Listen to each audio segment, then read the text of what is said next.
দ্রুত নির্বাচনের জন্য এত মানুষ শহীদ হয়নি বলে মন্তব্য করেছেন অন্তর্বর্তী সরকারের স্থানীয় সরকার, পল্লী উন্নয়ন ও সমবায় মন্ত্রণালয় এবং যুব ও ক্রীড়া মন্ত্রণালয়ের উপদেষ্টা আসিফ মাহমুদ সজীব ভুঁইয়া।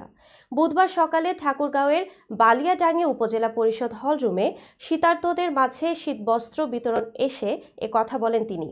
উপদেষ্টা আসিফ বলেন, এত দ্রুত নির্বাচনের জন্য এত মানুষ শহীদ হয়নি।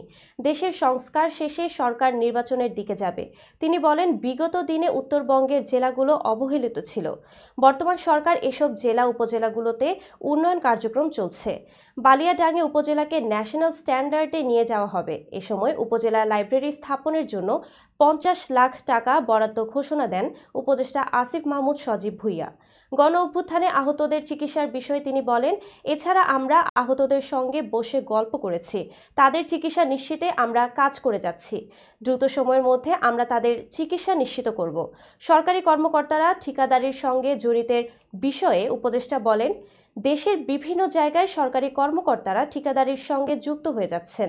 এসব নিয়ে আমরা কাজ করব। এ সময় জেলার অতিরিক্ত জেলা ম্যাজিস্ট্রেট মোস্তফা সর্দার শাহীন, অতিরিক্ত পুলিশ সুপার লিজা বেগম, এলজিইডির নির্বাহী প্রকৌশলী বামুন বিশ্বাস, বৈষম্য বিরোধী ছাত্র আন্দোলনের সমন্বয়করা উপস্থিত ছিলেন।